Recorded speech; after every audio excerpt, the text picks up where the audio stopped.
Sports Office. Hey, we've been gone for a little while, a little vacation for everybody, but NFL training camps are opening pretty soon here, and we thought we might bring in an NFL guy, which happens to be former Lobo Dillon Farrell, San Francisco 49ers lineman. And, of course, Lawrence Gilligan is here, and that has to sound good to be on the side of your name. Of course, you still have to make the team, but that sounds good, doesn't it? Yeah, it sounds great. I mean, it's definitely a blessing to be a part of the organization.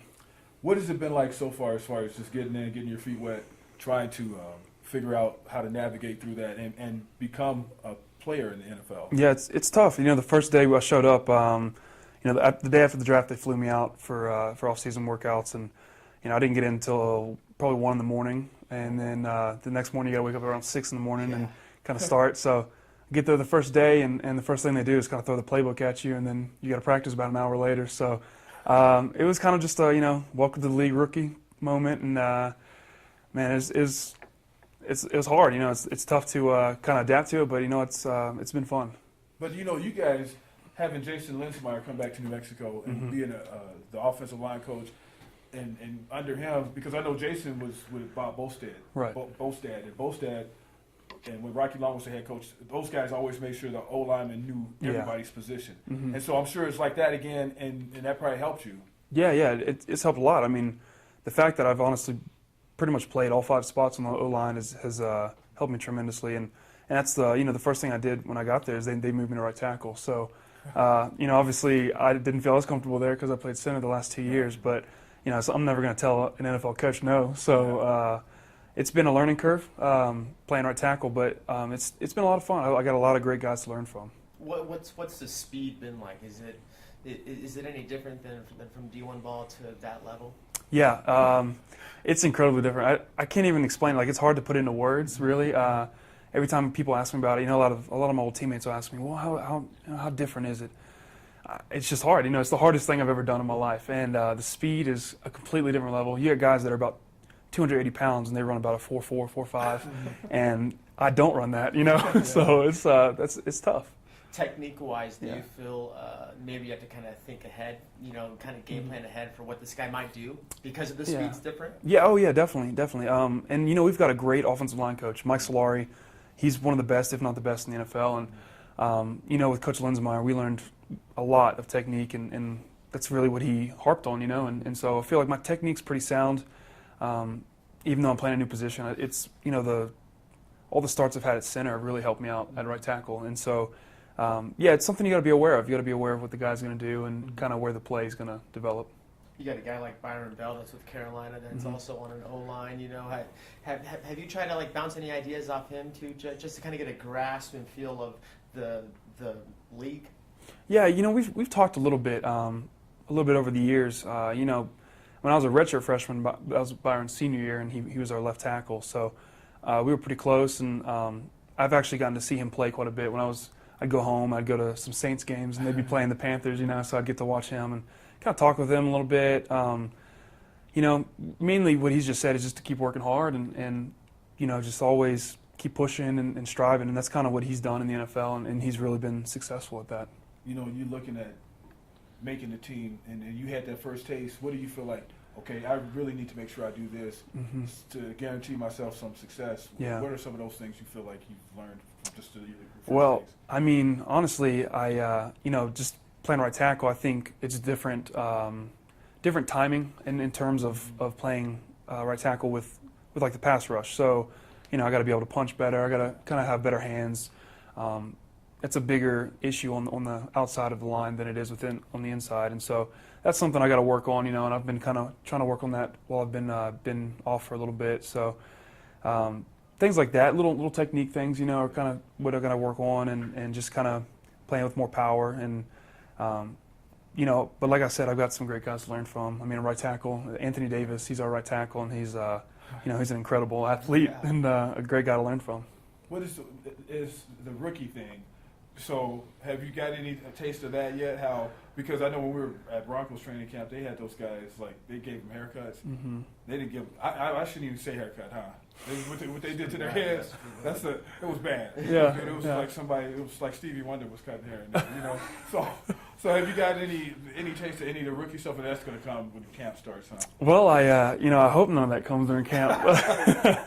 But honestly, Coach Harbaugh kind of brought that up the first day we got in, and their, the 49ers organization, their whole outlook on that is, we don't haze because we're too busy winning games. And, I think that's pretty catchy. I'm okay with that if we don't haze, And, it's true. I mean, nobody's won more games in the last 3 years than the 49ers has. And so it's, you never know what you're going to get. I'm sure there's going to be some guys asking for me to kind of buy them food or something. And, I'll be happy to oblige in that respect. But, the haircut thing, I'm just hoping that doesn't show up. What is Harbaugh like, man? Have you gotten a chance to have a moment with him, or? Yeah. The first day actually I walked in, and you're doing your physical, and kind of it's busy. There's about 18 new guys there, and so you're kind of walking around, and everyone's kind of showing you where to go. And he's in there in the training room, and he comes up to me, and he's like, "Dillon Farrell, center from New Mexico?" I say, "Yes, sir." He's like, "Jim Harbaugh," and he introduced himself and asked me how I was doing, and I told him I was doing a lot better now. And it's just some different interactions with him. He's always in the offensive huddle. He likes to be, really hands-on. Yeah. Exactly. He's a former quarterback, so he's really hands-on. Great coach. He reminds me a lot of Coach Davey. A lot of them have the same ideas with football and how they want to, they want to be physical. They want to have a physical game. They want to run the ball and kind of just dominate the opponent. That's really something I see between the two of them, and he's been good. What's the city been like, man? Being a Bay Area guy myself.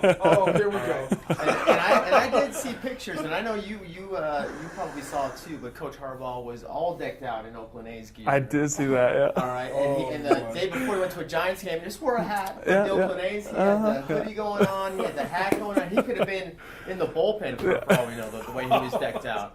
All right. Yeah. Well, what's the city been like so far? The city is great. I mean, San Francisco is a really nice area. Man, it's beautiful. The Bay, getting to see all the the tourist attractions. You see Alcatraz Island and the Golden Gate Bridge. Don't hang out with this guy when you're there. Yeah, I know. That's all I'm saying.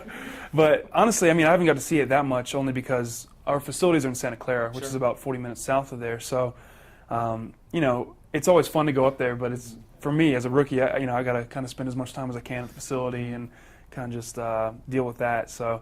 It's a beautiful area of the United States, though. I mean, Northern California. It's just great weather, not a cloud in the sky. It kind of reminds me here, except a lot cooler with the weather. Did you go and check out Candlestick? Or They actually took the rookies on a tour. Okay.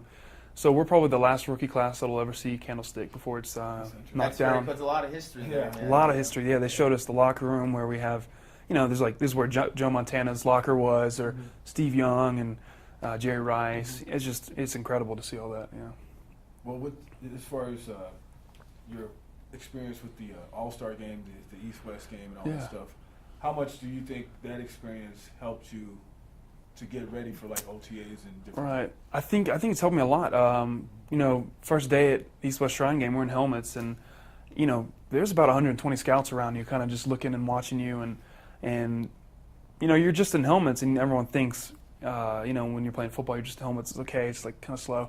No, you're competing for a job there. So it's kind of it's good to it's good to go through that at the East West Shrine game, because when we did OTAs with the 49ers, it's you're in helmets and everyone says it's not full speed, but it kind of ends up becoming full speed because everyone's so competitive. They want to win. Nobody ever wants to look bad in a drill, and you can't look bad. If you look bad, that's how you end up getting cut. So can't be like, "Mommy, I don't want to get hit." Yeah, right, exactly. It's it's tough. You gotta go full speed with it and kind of just be prepared mentally for that and physically as well. That's why you're in the weight room a lot. Mm-hmm. Other Mountain West guys, Kaepernick coming up to you, because he had a bad experience with New Mexico. I don't know if you remember. Did you remind him of that? I didn't. No, we talked quite a bit actually though, because I just brought up the fact that we run the same offense that he ran when he was in Nevada, and so we actually have a similar coach. One of the coaches that he coached with over there, Coach Baumgartner, coached him over there, and so kind of brought that up. We talked a little bit, and I was asking him because on the 49ers team we run a little bit of triple option, we run a little bit of the quarterback read, and I was like, man, I bet you feel really comfortable there at the pistol, and he's like, yeah, it feels like home. So. It's kind of cool to talk about that and kind of talk a little bit of Mountain West football. That had to be weird, don't you think, Lawrence? He's watching him play all the last season, and then you sitting up there talking NFC to him. championship, and all of a sudden you're like, yeah. Yeah. It is weird. I mean, but it's surreal like that. I mean, anytime I'm in my stance and I just look across the ball and I see, Patrick Willis is there, or Glenn Dorsey's at nose, or Ahmad Brooks is at outside linebacker, and I'm just like, what am I doing? Like, this is insane. Like, this is. I mean, obviously I'm blessed to be here, but it's like, it's surreal because sometimes I just think I'm like that kid that was still in high school that nobody really wanted to recruit and nobody wanted me out of high school, and then now I'm like, wow, it's surreal to be here. Got to make sure you don't have those deer in the headlights. That is true. And they'll see that. Yeah. Like, They'll take advantage of that. They will. I bet. I mean, sometimes you kind of do. They catch you staring at them, though, and you're like trying not to stare at them, but it's it's out of respect. Good grub, man. Yeah. Oh, the food. Yeah, no, it's top notch. It's no joke in the NFL. Yeah. The first day I showed up, we got you get breakfast, and it was like a buffet of breakfast, and they had already cooked it for you and everything. So I'm like, oh, this is great. I'm gonna grab some breakfast, and then the next day I show up and I see people kind of gathering near the grill. And I'm like, what's going on over there? We have professional chefs that work for us, that work there, and they just will cook you up anything you want. So you say, hey, I want like a 6-egg omelet with cheese and spinach and broccoli or whatever you want in it, and they'll cook it up right there for you. So it's incredible. Yeah, there was like a week where I just ate like medium steak every night. So I'm like, okay, I can do this. Oh, wow. Yeah. Well, hey, man, thanks for your time. It's always a pleasure to have you on because you're always, like some of the other guys we get, Lawrence, real humble, accessible. Casey, yeah. So we appreciate that. He's Dillon Farrell. He's Lawrence Gilligan. He's going to stay in the NFL because he's going to make that team. I'm Van Tate. Lex, we call him the captain behind camera. We'll see you next time.